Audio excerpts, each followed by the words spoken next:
We're only 2 games into the conference finals, and the Indiana Pacers already have more iconic playoff moments in this run alone than multiple franchises have altogether. We literally just witnessed them complete one of the greatest comebacks in NBA history. Despite having a 14-point lead with less than 3 minutes left and a 99.7% chance to win, the Knicks still couldn't hold them off. Nesmith hit like 15 threes in a row, Tyrese hit what everyone thought was the game winner, and they still managed to win it in overtime. Since 1998, playoff teams trailing by 9 or more points in the final minute of the fourth quarter or overtime had a record of 0 wins and 1,400 losses. But now it's 1 win and 1,400 losses. It was an absolutely insane comeback, yet somehow I can't say I didn't see it coming. So far in the playoffs, the Pacers have played 12 games, and they've won 3 of them in the most impossible way you can imagine. All of them have been borderline historic comebacks, and each one of them has been even better than the previous one. Over the last 25 years, teams are a combined 1 in 698 in the playoffs when trailing by 7 to 9 points with a minute and 30 seconds left. However, the 2025 Indiana Pacers are 3-0 in that exact situation. They're one of the most resilient teams of all time, and it also helps that they have the clutchest player on the planet right now in Tyrese Haliburton.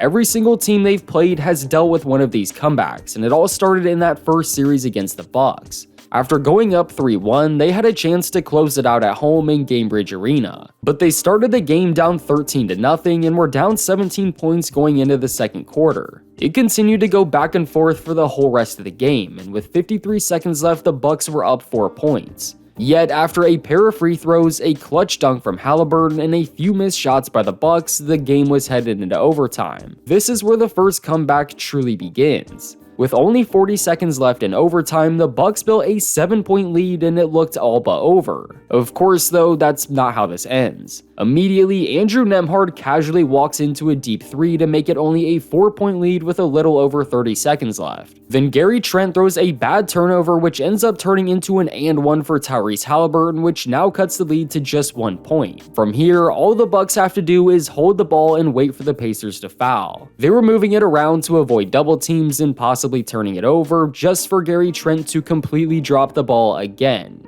Literally. He was having a really good game too, just for it all to fall apart in the final minute. And with less than 10 seconds left and the game on the line, Tyrese does this. 4 seconds. Haliburton for the lead. He hit the game-winning layup over one of the best defenders in the entire NBA. It was one of the craziest ways I've ever seen a team win, and to make it that much better, it was to close out the series. That sequence was how the Bucks ended their season. After all the chaos they had going on during the series, to end their season like that is quite literally devastating. For Bucks fans, that is. Pacers fans were overjoyed, and they had no idea that this was only the beginning. They did the exact same thing to the 64-win Cavaliers that everyone just assumed was going to make their way to the conference finals. And after stealing the first game on the road, the second game became a must-win for both teams. Everyone expected the Cavs to fight back in the second game, and that's what they did. They stayed ahead all game and even had a 20-point lead halfway through the third quarter. But from there, that gap would slowly start to shrink, which created a really fun fourth quarter after it looked like the Cavs were starting to run away with it. The Pacers were down 7 points with around 48 seconds left, and after a missed free throw by Siakam, Aaron Nesmith came in and had an insane putback to close the lead to 5. Then after a turnover by Donovan Mitchell, Pascal Siakam gets an easy layup right at the rim, making it a 1-possession game. But just like the Bucks, all the Cavs have to do is inbound the ball and run the clock out. Instead, Max Strus would throw a really bad turnover, which would turn into 2 free throws on the other end for Haliburton. He made the first one, yet missed the second one, which would be a massive blessing because he managed to grab his own rebound. And from there, with no time left and down 2 points, Tyrese does this. Gonna let him play.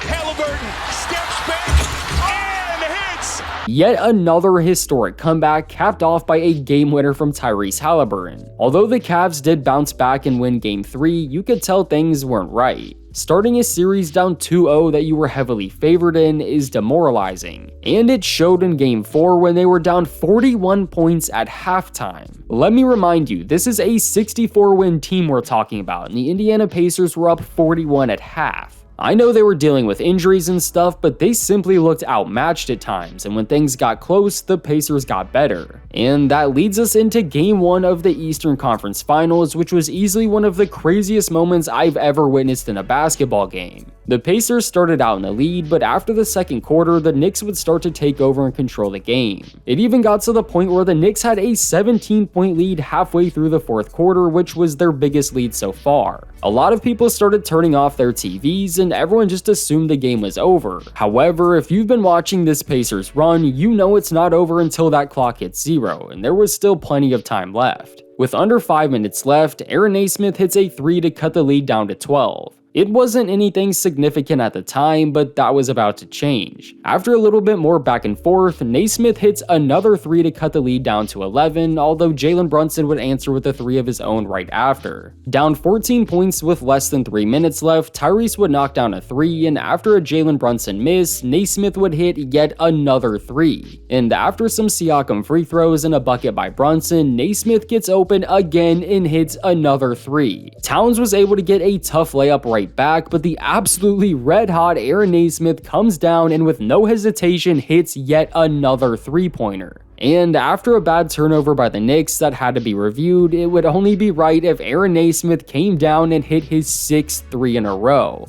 Not only is he making multiple extremely difficult 3s in a row, he's doing it in the biggest time of the game, in the biggest game of his life. And after Karl-Anthony Towns went 1 for 2 from the free throw line, Nesmith would get sent to the line to add 2 more points to his fourth quarter total. A couple free throws later for the Knicks, the Pacers are down 2 points and Tyrese Haliburton does this.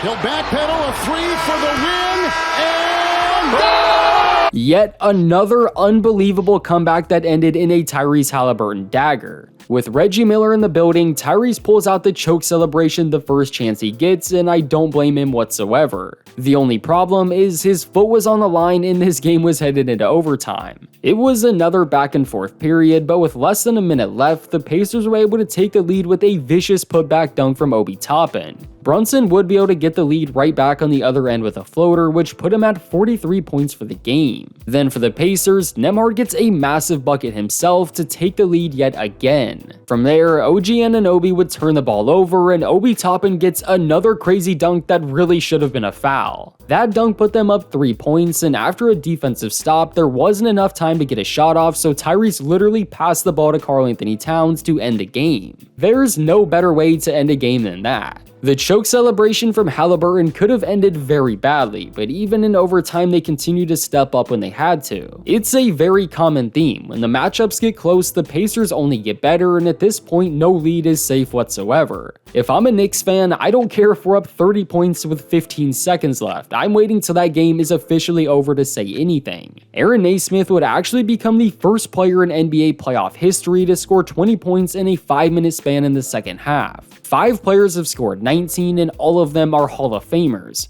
He's also the first player to make 6 threes in the fourth quarter of a playoff game. My favorite part is that he's not some superstar player either. He's just a dude that got very hot at the perfect time. He shot 8 for 9 from 3 in that game, just unreal. The fact that the Pacers have had 2 comebacks like that is insane, but for them to have something like that happen 3 times in a single playoff run is actually historic. And if they do it again, then I don't even know what I'd do. The Pacers are doing the impossible almost every time they play. They've got a good roster, a good head coach, and everyone is clearly locked in. They went from one of the most underestimated teams going into the playoffs to now having a real chance to go to the NBA Finals for the first time in 25 years.